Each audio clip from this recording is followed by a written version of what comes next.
All I gotta say is Thank that you. these women and judges are some bad. There's some bad women. Spearing people through the head with a tent peg, crushing them with a millstone. Well, he was up against the wall, right? It's wild. And she just saw him went, There you go. Yep. got him. I have a little present for you. Yeah. Jerubbaal or Yerubbaal, that's another name for Gideon. So Gideon had 70 sons. It's probably not a literal number because he says he has 70 sons, and then one of his sons killed 70 of his sons, and there was still another one left over. So the numbers are just like round numbers for telling the story. But his name, Abimelech, literally means my father the king. Mm-hmm. And it's a traditional name of kings of the Philistines in this area. Abraham and Isaac both made covenants with Abimelech, who was a Philistine king hundreds of years before this. So Gideon and his family had adopted ways of the pagans who used to live there. They weren't really following the ways of Yahweh like he told them to. We all know that God doesn't really expect us to be perfect. We do the best we can.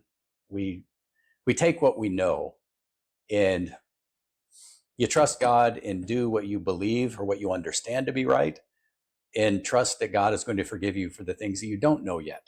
The goal is to keep learning and keep improving as you go. And we don't know that Gideon had access to a Torah scroll or anything like that. He's supposed to be going to wherever the tabernacle was and hearing the priests read the Torah every 7 years. But still, if you only heard it once every 7 years and you can't read it for yourself because scrolls are expensive, you can't really expect everybody to know it that well. Gideon, on the other hand, was a very wealthy, powerful man in the tribe of Manasseh. He had a responsibility to know the Torah, to be a good judge. So obviously he was failing to a great extent, even though he was faithful. He's in Hebrews 11 in the Hall of Faith, where the writer is talking about all these great men of God who lived in the past and they're saved by their faith. Gideon is listed in there. But here's his son, who's called My Father is King.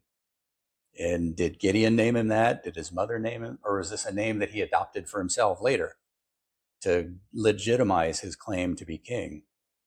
We don't really know. It doesn't say. It just says that he was Abimelech. He made a treaty with his mother's family who lived in Shechem. It was a Canaanite city that the Israelites had taken over. His mother's relatives were there. He went to them and said, I want to be king. You guys back my claim. And presumably he was going to give them favors. So they're going to say, yeah, we want our relative to be king because that means we're going to be royal family and we're going to have some power too. So they got the city of Shechem to declare him king.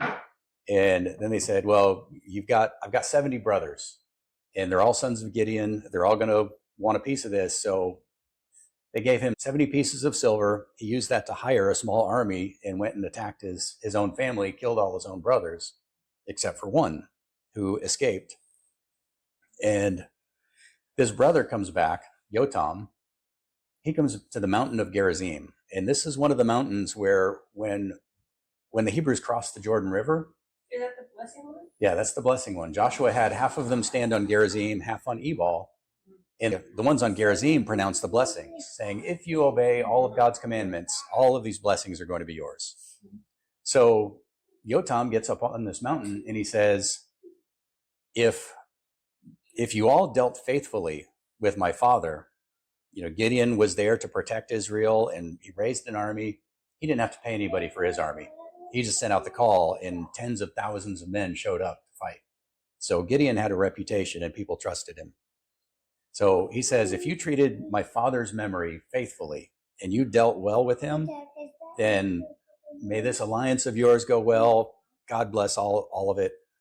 But if you didn't, then may this alliance self-destruct. Essentially, there's going to be a disagreement and this new king of yours is going to kill all of you people. You're going to kill him. It's going to be a big mess.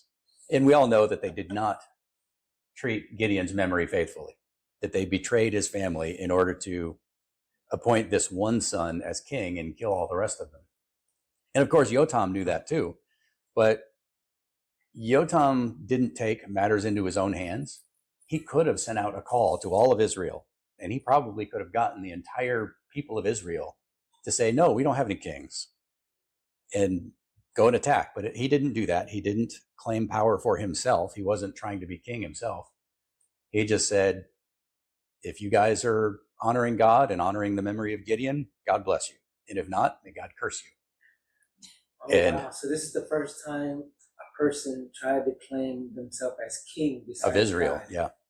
Wow. And he was just trying to be king of Shechem in the surrounding area. So the southern part of Manasseh. So he wasn't even trying to be king of the tribe of God, Israel. He was just trying to be king of his mother's. Yeah, just the one city. Wow. In the whatever the surrounding area was. And this was how the land of Canaan worked. They were like a collection of city-states. And each city had its own king. But that's not what God wanted. He did have a plan that his people would have a king, but it would be one king from the tribe of Judah, and it would be his man. Yeah. One of the blessings that Jacob gave to Judah on his deathbed was, may the scepter never depart from Judah until Shiloh comes. And Shiloh, the meaning is a little fuzzy, but we usually interpret that to mean Yeshua, who is also from the tribe of Judah. But nobody consulted Judah in any of this. And what eventually happened was there was the men of Shechem decided they weren't real happy with the way that Abimelech was running things. So they started just misbehaving and acting like pirates and brigands. And Abimelech went and tried to put the rebellion down, ended up destroying his own city, making war on them, burning a bunch of people alive in a tower. So some of the people of Shechem managed to escape to another city. And Abimelech went and chased them down there, and he's, besieging their tower at that city when this woman, a certain woman, drops a millstone from the top of the tower and hits him in the head. Doesn't kill him right away, but he knows he's doomed, so he gets somebody to stab him. So people don't say that a woman killed him, but we all still know because it's in the Bible. God made sure. We all know what really happened, but it really goes to show the pride of men. Yeah, and Yotam didn't need to do anything here. He got up on the mountain and he said, "If you're all on the right, then God bless it, and if not, then God will curse this." And so God did. God put a lying spirit between these people, so that they would not be able to live in peace, and they ended up destroying each other. I think one of the maybe funny isn't quite the right word, but interesting things is this woman who dropped the stone. It says a certain woman, which in Hebrew it says echad, like a one woman. Well, that's pretty unusual. That's not a normal thing to say. So the text is trying to point to a certain woman. Like everybody who read the original is supposed to know who this was. Yeah. Well, we're like 3,500 years removed, so we don't know who he was talking about, but we can make a pretty good guess. This was a war within a family. And he went to his mother's family to make him king. And the curse that his brother put on him was a war within his family. And so he ends up killing all of his mother's relatives. The remainder of them flee to this tower where he goes and tries to finish them all off. And a certain woman has ended up at this tower and puts an end to him. He kills all of his brothers on one stone. He just dragged them out of the house and executed them one at a time, probably on a big millstone, on the lower millstone. And now a certain woman whose identity everybody in this story is supposed to know takes the upper millstone and throws it off the top of the tower and kills her. Who do you suppose the certain woman was? I don't know, but I'm assuming, was it his mother? That's what I think. I think it was because it actually, God's justice is perfect. And I think it actually would align with the fact that, like, what kind of person Abimelech was and the whole law around stoning. The people who were supposed to throw the first stones usually were like the parents. The right? witness. Mm-hmm. But it was usually the parents were usually supposed to stone their own child, right? Yeah. And so I don't know when this came up, but when we were first looking at it, I was like, I bet it was his mother. And I was like, it's a stone. She was casting a stone. Of course, it's all speculation. We don't know. It would be interesting if, because God's justice is so perfect, it would be interesting if it actually follows his law in that sense. Like, it wouldn't surprise me. Yeah, if Gideon and Abimelech's mother had known that he was a psychopath when he was a child, their job was to take him to the elders of the city and make their case. And if they convicted him, then they would be the first ones to throw the stones to execute him. Yeah. And in this case, they didn't go to the elders and say, this kid is a problem. They went and say, hey, make him king. Yeah. And it came to bite them. Well, I mean, you would think that they would have known he was a psychopath. Jay, what is the metaphor behind verse 8 through 13? All this fig tree, the olive trees, the vine trees. Oh, I like that. Trees. Trees in scripture frequently represent people. They're asked like, you guys, you be the king. They didn't want to be king, so they asked this bubble bush, whatever, Bramble, to be king, which is just a thorny bush. Yeah. Right? It represents Abimelech. And so he's like, I'll do it. But that's a tree bush that catches fire really quick and can get destroyed. And it doesn't bear any good fruit. Because those three that they mentioned there in the Bible symbolize, Yeah, they all symbolize Israel. Olive tree, fig tree, and the grapevine. Those were the ones that they, at least in the parable, that they went to first. And all three of those refused. It reminds me of Isaiah 3, where Israel is engulfed in paganism, idol worship, and they have all kinds of problems. And there's a point where it says, and a man says to his brother, you've got a cloak, you rule over us. And he said, I've got too many worries of my own. I don't need that. And when he says that, essentially he's saying, you've got money and some authority, saying you've been successful at whatever it is you're doing. Why don't you take over and just run everything? And he said, no, I've got my own troubles. I don't need all yours too. And that's essentially what the olive and the fig and the grape are saying. I'm running my business. I'm being fruitful and doing my own thing. I just want to be left alone. And so when they get to the bramble's like, I've got nothing of my own. I'm not producing anything. I might as well take over you guys. And at the end, Yotam is saying that these are the cedar trees who are asking other people to rule over them. Like, these are the people who already have power. They are already the rulers. And they're saying somebody else take over. And what they're trying to do is get out of responsibility. They want to have the benefits of being in charge with none of the responsibilities. They want somebody else to take accountability. And this is something that it's a constant problem in every society, where the good, productive people want to be left alone. And the people who want to run everything are the brambles who should never be allowed to run anything. But that's why we have the politicians. Yeah, but they end up in charge because they're the ones who are willing to do it. While all the good, productive people, they just want to do their own thing. Yeah. It's a catch-22 kind of thing, where the good people who don't want to be in charge have to be. They have to be willing to step up and take charge, because if they don't, then bad actors are going to do it instead. Well, And it never goes well. Well, and it's the thing that's happening in Judges, all throughout Judges, right? It's not just that like people are doing what's good in their own eyes, but like even when there are good people, it's like even Gideon was like, I don't want to be king,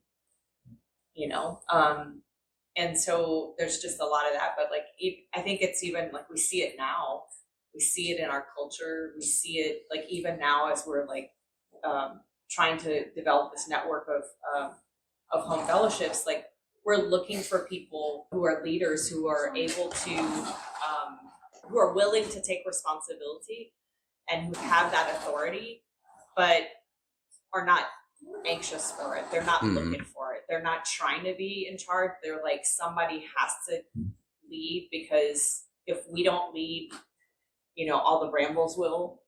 And, we'll get Todd White in charge of everything. Yeah. I mean, that's where we are. Like if you look at a lot of things that are happening across the broader church, it's like crazy stuff. That's exactly what I was going to say. It's like it's happening. It's at insane. this moment. And it's all the people who are ambitious, who want all the power and no responsibility and no accountability. And it's like God's looking for people who, like David, who are after his heart. and might not want the responsibility, but are willing to accept it because of the righteousness of God. The world was a lot about power. It's like these vying for power kind of situations, and it's all about what Jay was talking about earlier today. It's all transactional. It's like, I do this for you, you do this for me, blah, blah, blah. And it's never really about like relationship for the sake of relationship. And God is a God of covenants, and it's about the relationship.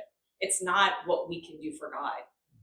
It's not even necessarily what he can do for us in terms of like why we love him or why we serve him. We are in the relationship for the sake of the relationship. And it's not about like, you do this for me, I do this for you. That's what I think David knew about God, is he understood his heart. Yes. He was not going by the world standards of vying for power. And we see it the same here. Is like this guy, Yotam, is like David, in that he's like, we're going to let God work this out. And everybody else is like, we're going to try to get our power. Yeah, if you think about what we're well. reading in Numbers about the responsibilities of the various Levitical clans, it's like there are benefits to being a Levite or being a priest. You get part of the tithes of Israel, and you get certain things. And there are some drawbacks too, because you don't get an inheritance in the land like the other tribes do. But really, the Levites do what they do because that's the role that God appointed them to, not because they get something out of it. And that's what being faithful is really all about. It's about being who you're supposed to be to God, not about what you can get from God or what you don't get from God. Something you were saying earlier about the tragedies that we all have in life, and that you say to God, why are you doing this? Your relationship with God isn't about what the cost of doing it or the benefits of having that relationship. You have that relationship because he is God and because you are his people. And so therefore you be faithful, and whatever comes of it is what comes of it. We're only vessels and tools. All we can ask is, Lord, use me. Even if I'm used as Pharaoh was used, I'm still a vessel, and I will give God glory no matter how.